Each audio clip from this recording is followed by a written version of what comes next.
Good evening. Welcome to another episode of the show presented by Kala. We are 60 and getting younger by the episode. Yes, you guessed it right. Today is our 60th episode. So, congratulations to our guests, our viewers, and to all of us. Congratulations to everyone.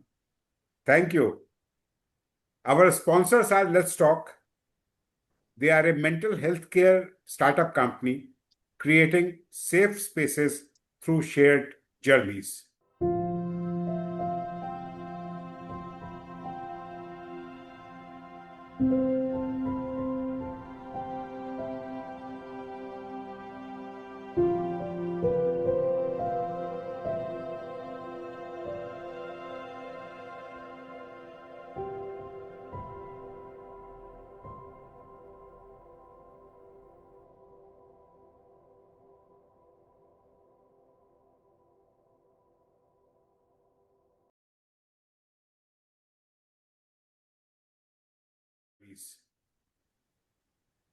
The moderator for the evening is Vardhan Dharkar. Vardhan quit his corporate job and now pursues his diverse passions, fitness and creativity. Now, a little about the guest of the evening. That's Chetaan Joshii for you. I almost said Chetan Bhagat, but no, that's Chetaan Joshii. And he is the Chetaan Joshii. So, a quick introduction of Chetan. Chetaan Joshii is the author of 7 books, 2 short story collections, a graphic book, a novella, and 2 tribal novels. All his books have been celebrated at prestigious book festivals and have won multiple awards. His book, Literally Yours, was celebrated at Jaipur Literature Festival. All his books have also been translated into Marathi. His latest creation, Twin-Win Situation, is also translated into Spanish. A mentor of creative writing, certified by the British Council, he conducts workshops and also teaches in several media colleges. Currently, he is a creative writing mentor at Jnana Prabodhini Prashala. He has been chosen by the Literature Times as one of the 10 most influential writers of 2024. His Hindi feature film, Aur Saraaab, is streaming on the OTT platform MX Player. Twin-Win Situation is a self-help book written in the form of a fantasy, an amazingly unique literary format. The book explains decision-making with the use of practical examples from real life. The book is a bizarre journey of self-discovery, self-audit, and self-enhancement. The book has also been translated into Spanish, as I already mentioned earlier.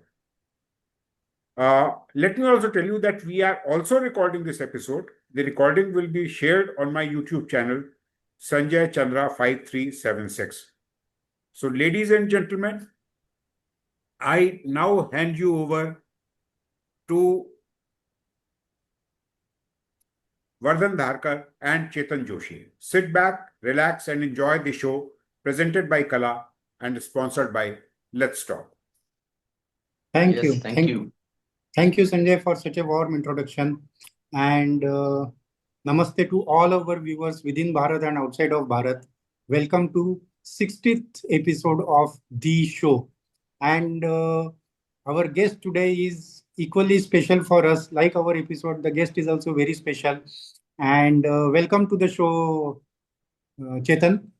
I was also Yes. like Sanjay about to say Chetan Bhagat, but just in time I held back. So welcome to the show, and let's begin our conversation. Sure. I'm all waiting for this. Thanks a lot.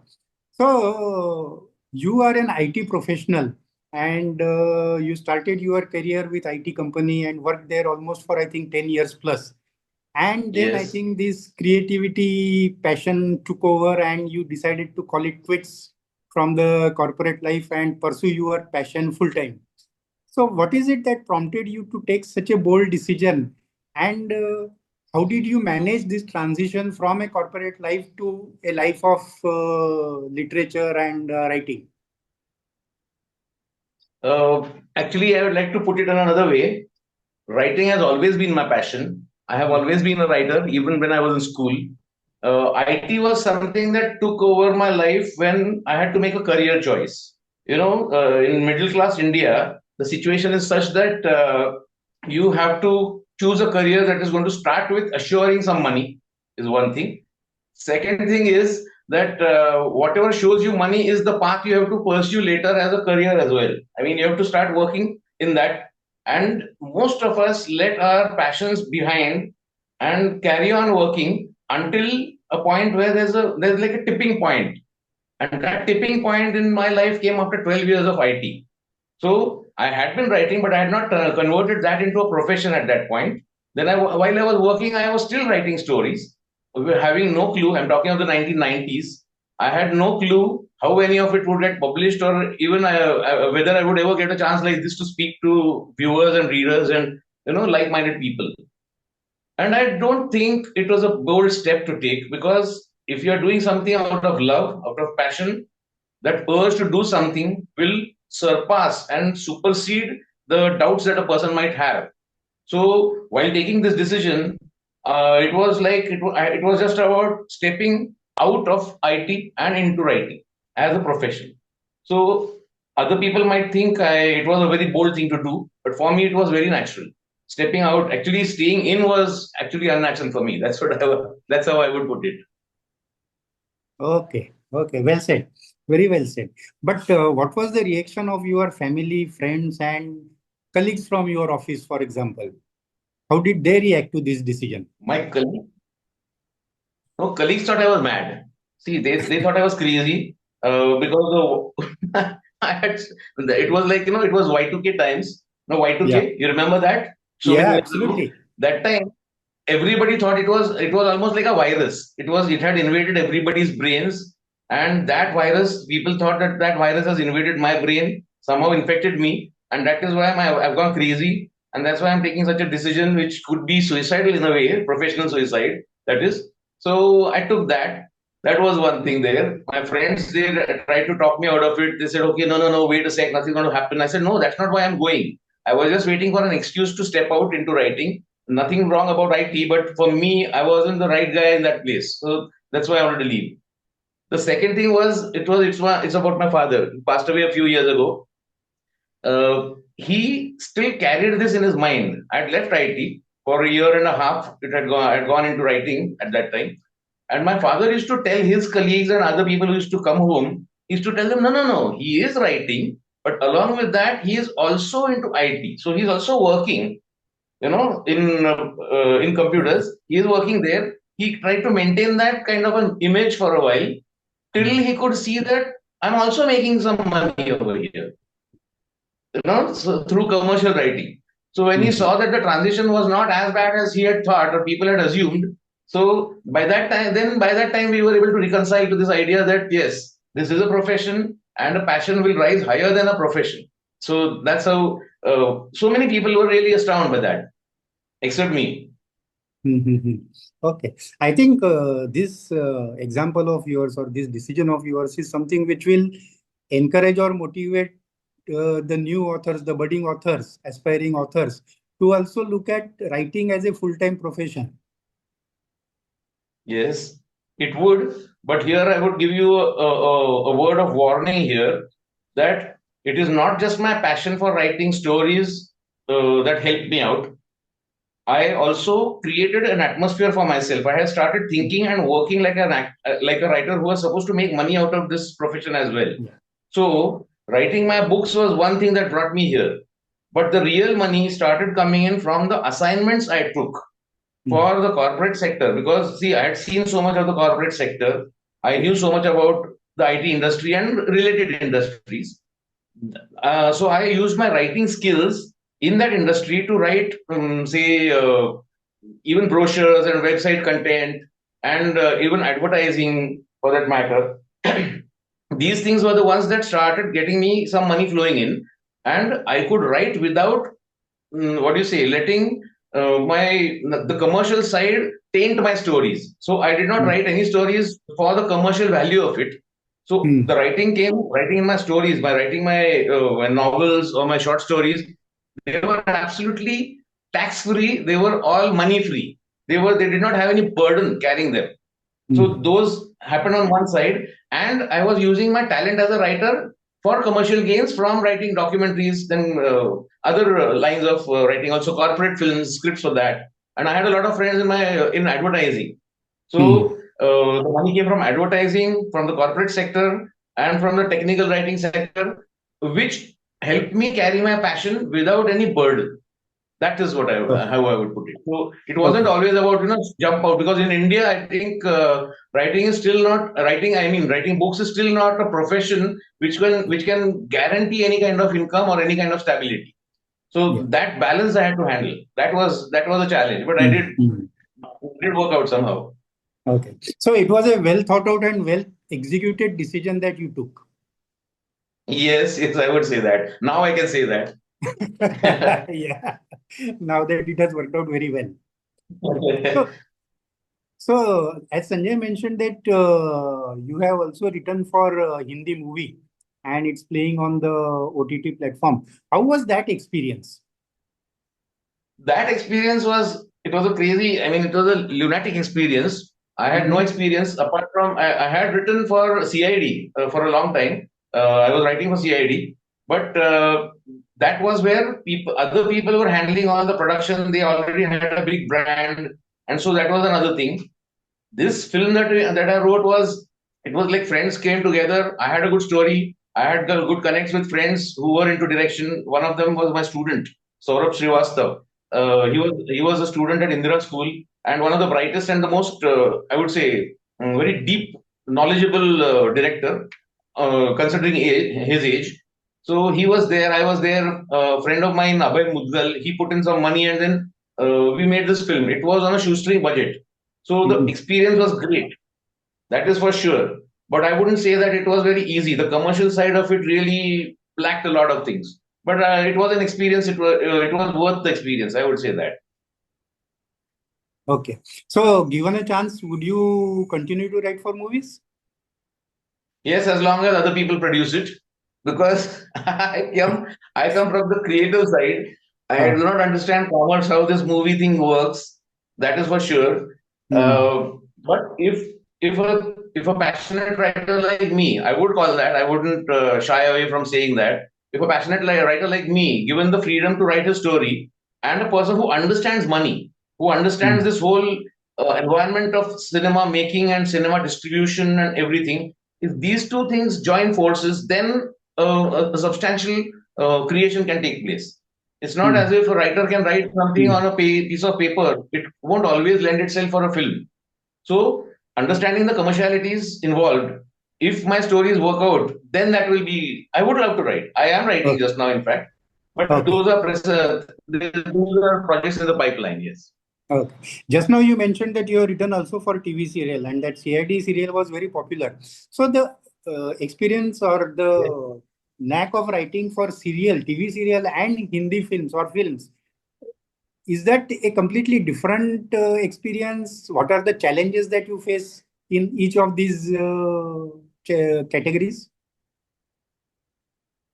See, writing for television, I would say about CID, over there it's a completely different scenario. It's so well structured. And now lots of things have changed. I think I used to write around a decade ago, perhaps. Yeah. So at that time it was different, but still, Mr. BP Singh and Mr. Upur, they had such a fantastic system over there. They had in-house writers. They had different dialogue writers. I was there with another colleague of mine, Tarang Bhagwat. So we used to come out with ideas. What is the germ of the story? What is the ending? What may happen? Certain twists over there. Write that in the form of a story, and then give it to them, and then they would adapt it for a televised, format. So writing over there, they have to take care. See, the director is supposed to be the captain of that ship. So taking that idea to its fruition and making it visually impactful, that is not something that a writer can promise. Basically, it is something that the visualization has to take place by the director. So we provide the story, we give him the best possible ingredients, and from that he makes it into a visual story. So that is fantastic. But I could see that it was a departure from literature writing literary stuff, literary stories. That is the story that makes complete impact only on a page, directly from a page, without a medium like a video or sound effects. No sound effects in any book. There are no sound effects. There are no visual gimmicks, or I would say visual effects also. There are none of these are there. The page has to directly connect with the reader. That is a challenge that a writer has to have. And over there are so many other aspects that make a story work on screen. So these are two different things. So I had to keep my grammar away. I had to keep my vocabulary away when I wrote for the visual medium. And over there, the thought, the idea, and the number of things that happen, what happens on screen, those are the things that I had to write. So I had to cut out all the grammar or all the calisthenics that a person might have, when he's writing for books, the way he flourishes with language. That I had to keep away. It is a discipline. I mean, try writing something without commas and see what happens.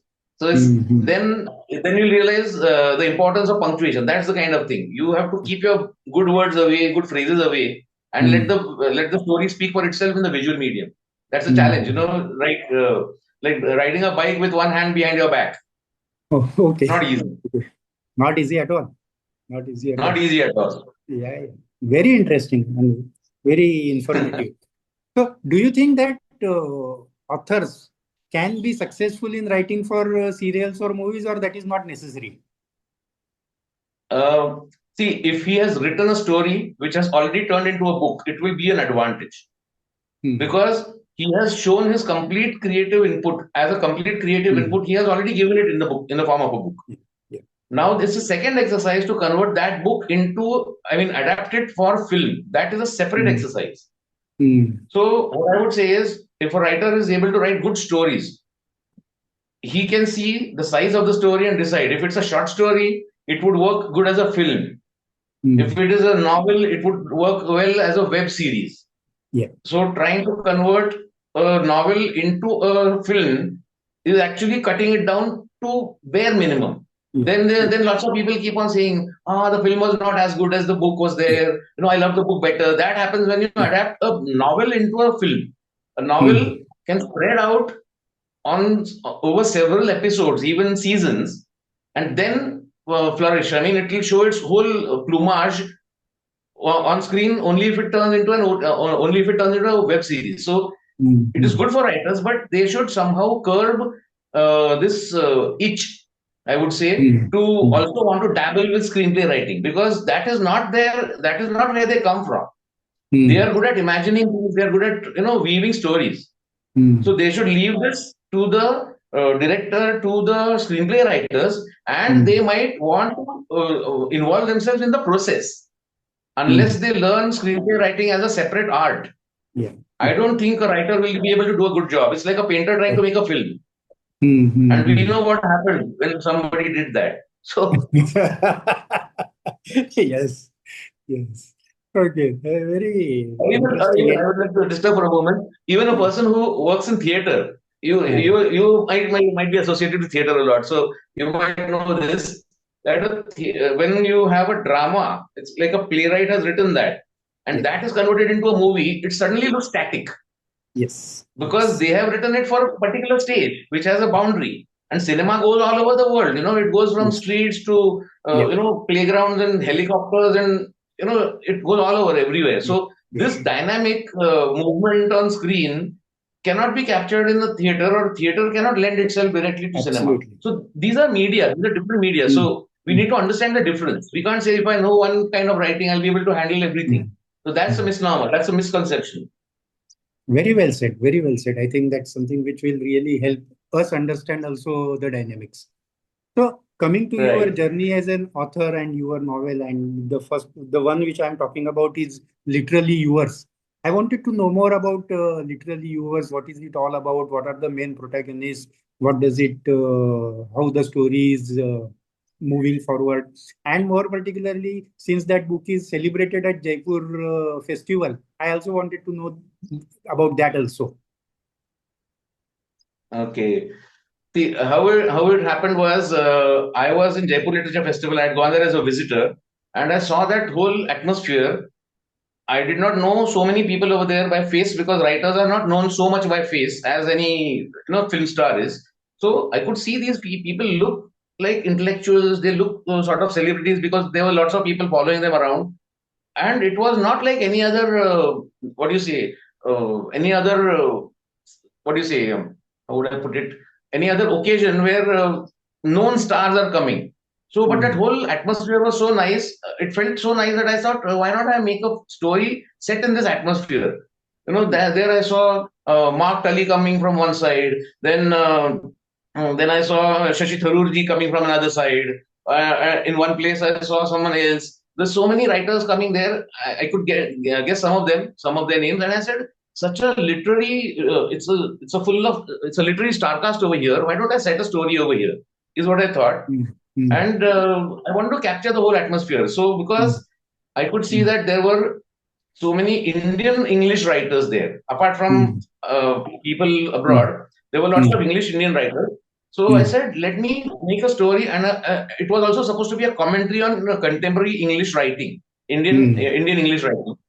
So I set a story over there. I have a co-writer who's written that book with me. Her name is Asha Francis. Yeah. So I spoke to her on phone. I said, see, I've seen this kind of a place. She said, yeah, even I've been to the Jaipur Literature Festival. And what do you have in mind?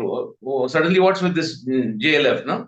So I told her that, yeah, I am thinking of a story which can be set in that atmosphere. She was like screaming, wow, that's a good idea to do. And then we jammed on phone. We spoke to each other. We threw ideas at each other and said, okay, now can we write this book together? That was the idea that came up. So she stays in Bangalore. I stay here in Pune. And we connected online, on phone, on video chats and this. And then we came up with a story which was set in the Jaipur Literature Festival, that there's a writer who is seeking inspiration, and one place where he could find that inspiration is if he goes to a place which is full of people who are lovers of literature.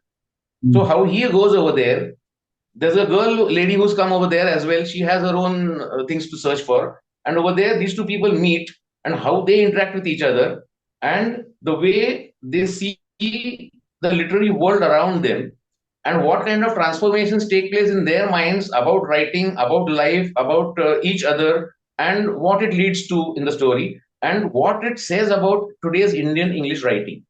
That is what the book is about. And it is written in a very, very light-hearted way.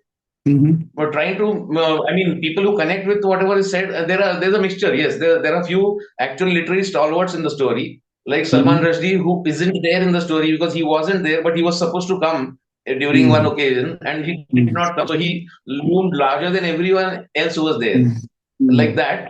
And there are fictitious literary characters created. I and Asha, we created some fictitious authors, which when the book was sold and people were reading it, they were trying to search for certain characters, whether they actually exist. Some writers that we had created. So that set them on a live wild goose chase. They said, there's no writer like Ramona Bisht. Where is she? That kind of thing happened. But it created quite a stir. And that book was also, we wrote about the Jaipur Literature Festival. And incidentally, the same book was also launched at the Jaipur Literature Festival.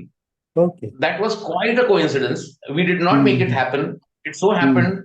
But when I spoke to Mr. Sanjay Roy, who is the organizer and the chief of their this whole this Jaipur Literature Festival, I just told him one thing. See, Jaipur Literature Festival is a festival. It's the biggest festival I've ever seen and known. This is one book which is set in your festival, and I think this crazy coincidence, we shouldn't let it go.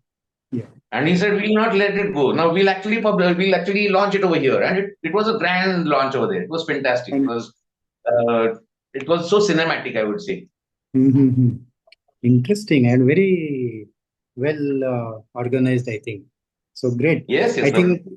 I think this will also prompt our viewers to buy the book and read it. Yes, they would love it actually. And it is no dose of gyan over there. It's a book which is a breeze to read, and you get to see so much, and it's almost as if going there. It's like carrying Jaipur Literature Festival home. You have it in your lap, that kind of thing. So coming to your self-help book, the Twin Wins. So first of all, why self-help book? I am personally against self-help books, actually. When That's I the reason first I'm asking came you. across, I know you are too far away to catch you just now, but you caught me here in the right point here. I'll tell you what happened. When I was writing stories in the initial days of my writing, I'd always stayed away from self-help books. I said, no, I am not going to write any self-help books. In fact, I used to even say that self-help books are written by people who need self-help, actually. They need help. They are the ones who need help. Why write something like that? But then what happened was, I and a friend of mine, we came up with an idea about how to take decisions in life. Now, how does a person go about doing that when he makes a lot of wrong decisions in life?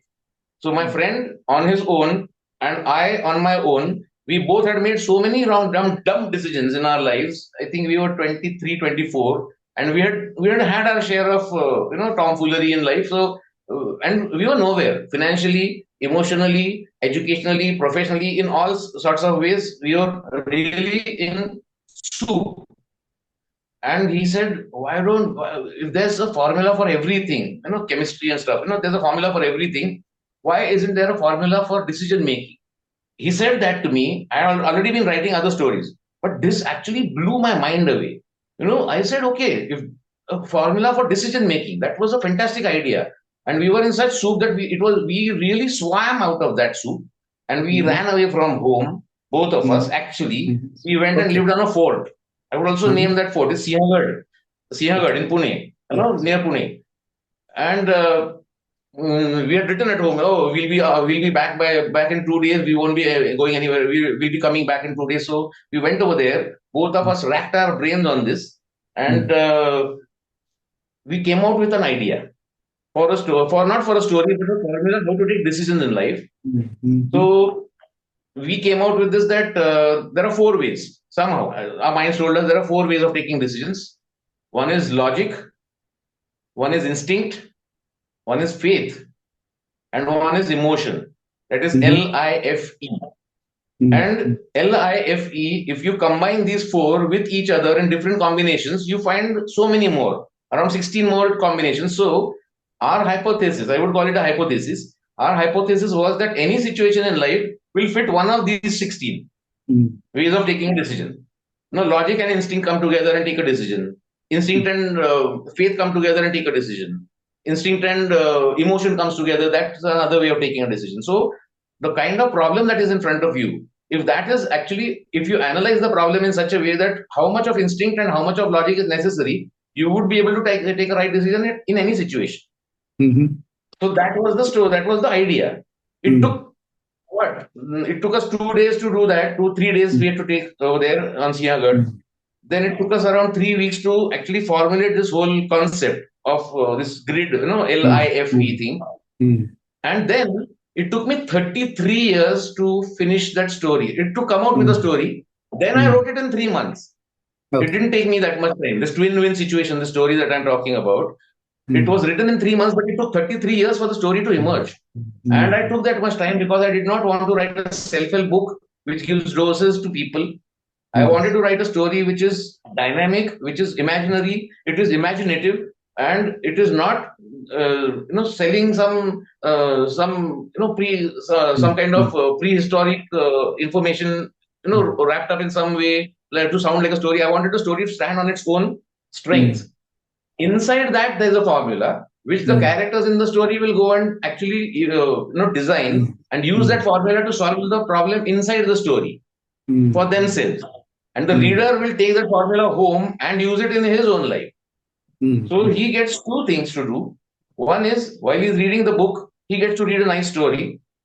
Then when he finishes it, he gets to see the formula that the people have used in the story and come out with good successful decisions over there. So he can see that this formula works for the characters in the story, and it's a formula that you can take home. And I can proudly say that it is not something that is a preachy book.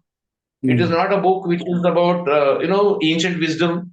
It's a new idea, completely fresh. It is not borrowed from anywhere, and it was great that I could mix these two genres together and create a blend of two. Fantastic. I think this is something which I will put it this way is something which you have experimented and successfully experimented in your own life, and then you have actually Yes, and yes, then I you are did put actually it. sharing it with viewers. I did drink the concoction first before, and then I saw that okay, I've survived it, Yes. and then I tried to use it. We did well. Mm, We did a lot of survey mm, also before mm, we could mm, actually put it as a mm, formula. mm, mm, And Dr. Nirfarake, mm. Ashok Nirfarake, he has endorsed the book. He has said that Yes. yes, this formula works. I met him. He saw that. He said this is really amazing. He gave me some tips to change, tweak certain things to make it unambiguous. What I'm trying to Mm, say in the mm, book should be unambiguous. It should yes. not mean different things to different people. Mm, So he saw that I was making a precise sense in that mm, the mm. psychological aspects of it. He said, story, you can handle it your way. That's not a problem. But that he did. And once I got that endorsement, I felt, okay, I'm not completely insane. So this is going to work like a story because this Mm. idea is also working. So unless I had Perfect. that idea, I wouldn't have written unless I had the story, I wouldn't have written the self-help book at Mm, all. mm, So both mm. of them together, then they make sense. Okay, perfect. I think that makes a lot of sense, and it very clearly explains why you wrote a self-help book. Yes. There is a method in madness. Yes, there has to be. There has to be. There has to be. So you also act as a mentor to aspiring writers. I wanted to ask you one question: is that whether in India do we have structured courses offered by colleges which will help aspiring writers to learn the craft of writing? See, what happens here is since writing does not assure or doesn't at all claim that there will be a job waiting for you, Mm, these kind of courses will help only people who pursue it as a hobby. mm, And if it is going to be a hobby, the teachers or mentors who try to teach it will also treat it like a hobby since they know that the people mm, who have come there are coming there out of interest. It is not like mm, uh, they're going to seek something more from it. mm, So it goes both ways. Since there are no mm, professional outlets for that, then the mm, writing also becomes, then they say, okay, it's self-help. You do it mm, your way and see what happens. mm, So that mm. is why the courses that are there, they are more towards literary criticism rather than actual Okay. creative writing. Okay. Okay, so they will study Shakespeare, they'll study Milton, they will study the British writers, then they'll Mm, study some mm, American writers, mm, and they'll see the structure. mm, It will not create a writer. It will create a good mm. critic. Okay. But do you think that there is a need for having such a course which will, in a way, it's a chicken and egg. You don't have a course, so to that extent, people are not coming, and people are not coming. There are no courses. No, no. There is a way to do that also. What Mm, we need to do, as I have done in Jnana Prabodhini, it's a very mm, prestigious institute in Pune. yeah.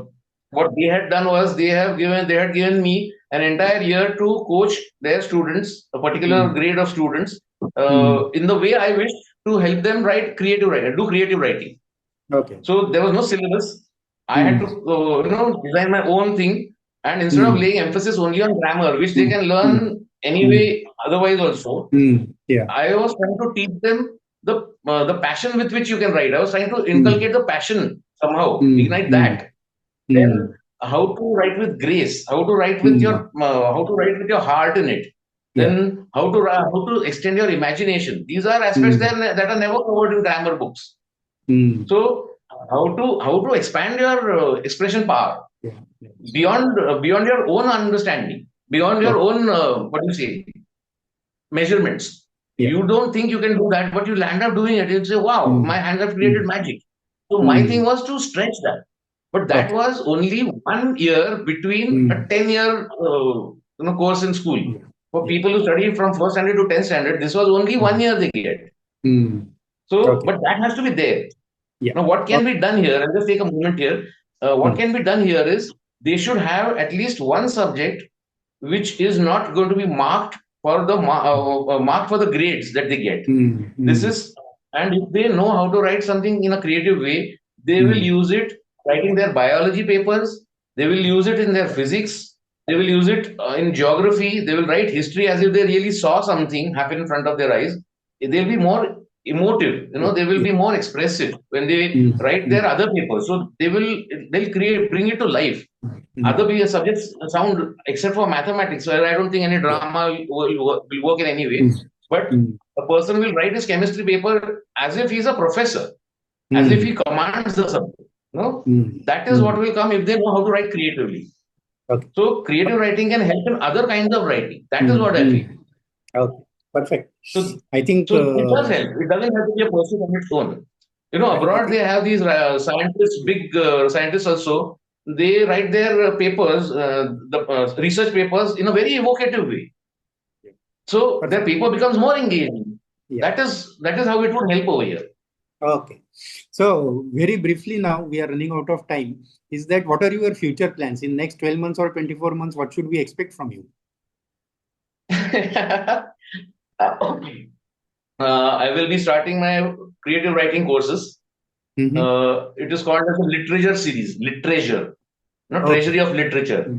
The literature writing workshops by Chetaan Joshii. It will be starting soon now. I will be putting up, I will be reaching out to lots of people online, and that is what I plan.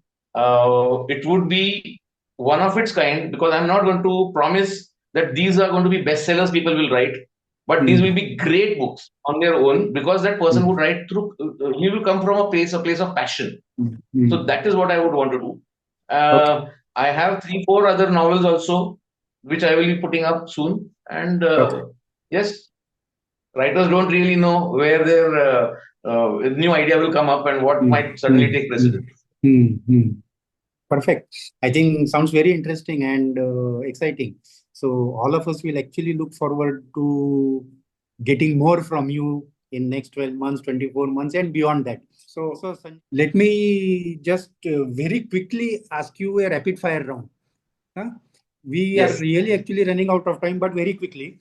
One thing which gives you a lot of pride in being Puneite. Pune, I can be straightforward. I have no cards up my sleeve. Everything is straight in the face, and it is direct and effective, according to me, because there's nothing I'm trying to hide. No underselling. Okay. Second, one thing that Pune has and Mumbai doesn't. Pune has pride. Mumbai has variety. One thing that Mumbai has, Pune doesn't. Mumbai has exposure. Pune doesn't as much. Okay. Fourth one. Complete the sentence. This program, the show is dash dash dash. Complete the sentence. Okay. This program is a fantastic window to the outside world, where I can look at them and they can look at us. Perfect. The last question. Numerology to Sanjay to Chetan is. Numerology to me is a dialogue opener. It opens up. They ask me why there's a double A, why there's a double A in Chetan, and why there's a double I in Joshi, and that becomes a opening for the dialogue. That I don't really believe so much in numerology as much as getting to know more people, because they ask me the spelling of my name. Perfect. I think you scored 10 out of 10. And let me now hand over the proceedings to Sanjay to take it forward. Sanjay, over to you. Yes. So thank you. That brings us to the end of the episode of the show, the 60th episode of the show, presented by Kala and sponsored by Let's Talk.